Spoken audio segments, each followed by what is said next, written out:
Sobrang aga nga po dyan mga kalangga, pero nakagayak na po kami para sa aming pag-uwi mga kalangga. Malungkot po ko dyan. Gusto ko nga po sanang isama si mama sa pag-uwi. Kaso lang po ay malapit na daw po ang death anniversary ng stepfather ko. Kaya hindi po muna daw siya makasama. So yan po yung pamilya ko. Malungkot po talaga ako dyan mga kalangga. So tinatago ko lang no para hindi din malungkot si mama.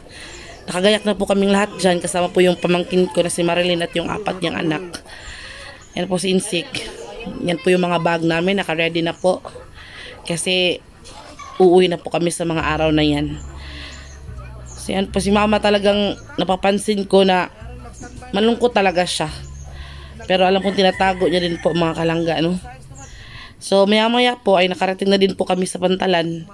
Nag-waiting po kami dyan mga kalangga kasi yung bangka po na sasakyan namin ay pinaplastar pa ba or inaayos pa po para maayos po kaming makasakay dyan. Yung po yung mga pamangkin ko nasa buhangina no, nakasalampak. Yung iba iyahay talikod. So maya maya po nakasakay na din po kami sa bangka mga kalangga. So sobrang lungkot ko din po pa rin po dyan mga kalangga no. So yan po yung mga pasahero, naghihintay po kami na umalis na yung bangka mga kalangga. Then konti pa lang po kami dyan kasi hindi pa po dumating yung iba. Pero alam ko po na marami talagang pasahero yan mga kalangga kasi papauwi na din po yung iba sa kanilang mga lugar no. Galing sa fiesta mga kalangga. So yan, patiently waiting po kami dyan.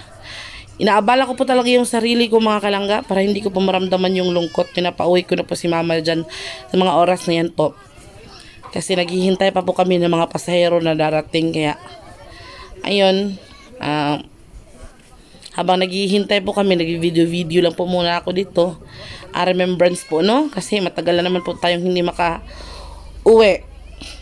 Ngayon po sa mga oras na yan, talagang fast forward po tayo, no? Kasi dumami na po yung mga pasahero, kaya hindi na po namin na-video yung pag-alis ng bangka. Pero sa mga oras na yan po ay paparating na po kami sa Talibon. Papadaong na po kami sa Talibon mga kalangga.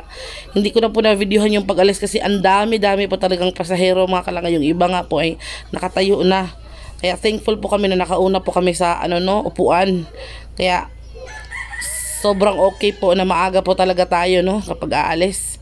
Kasi pabor tayo sa lugar kung saan yung mas may komportabling upuan at lugar mga kalangga no. So papadaong na po kami dyan. Medyo masama po ang panahon mga kalangga kasi umaambo na po ng mga oras na yan, kaya binibilisan po namin. May kasama naman po kami mga bata. Pagdating namin po sa Talibon mga kalangga ay si Marilyn po tsaka si Lito yung asawa niya, tapos yung 4 nilang anak ay nagsakay po sila ng ibang tricycle papuntang terminal kasi iuwi po sila sa Kabulan. Kami naman po ni Insik ay sumakay po kami ng ibang tricycle kasi po papunta din po kaming Hitafe Port para sumakay naman ng bangka papuntang Cebu. Kaya yan po, iyahay na no. Pero naiyak po talaga ako dyan pagdating mga kalangga. Hindi ko lang po talaga pinakita ba, pero sobrang lungkot ko talaga. Yan po yung pinakamasakit na talaga sa mga katulad nating nakapag-asawa ng malayo no. Parang OFW din ba, pwede nga lang hindi mo muna umuwi. Pero hindi naman po pwede no kasi may iba na po tayong buhay ba. So ayan, maya maya po nakasakay na po ako dyan. Nakikita po yun yung mata ko. Talagang na po, namamaga na po yung mata ko no. Kaya kakaiyak ko po talaga dyan. Pero yung nasa likod ko ay kumakain lang ng orange no. Tapos parang para bang murang niduyog bitaw ang langit. Para bang naramdaman din ng langit yung nararamdaman ko. Bumuhos din talaga yung malakas na ulan mga kalangga.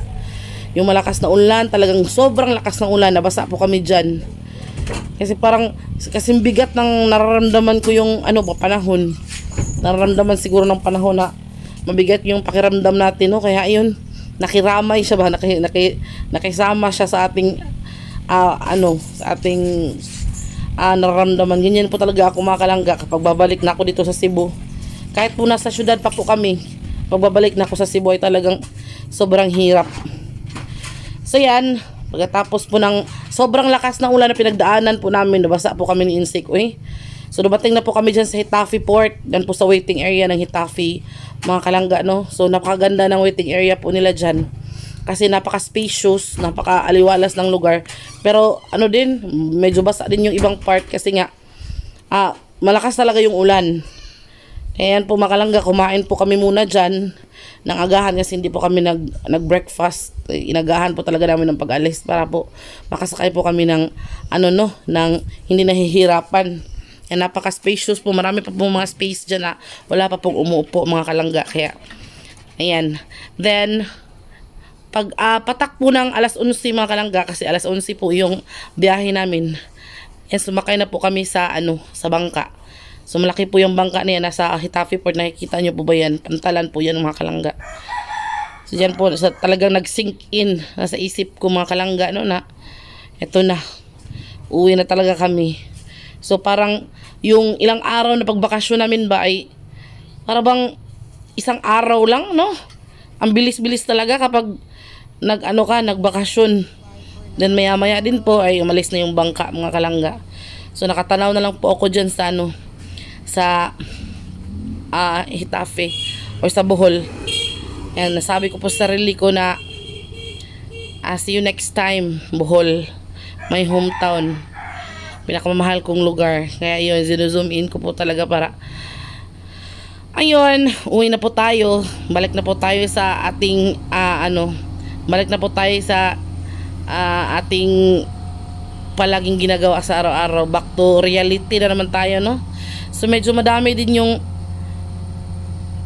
pasahero po at diretso-diretso na po yung biyahe mga kalangga. Kaya see you in our next video. Maraming salamat po sa pagsama sa pag-uwi namin po papuntang Cebu. Bye-bye!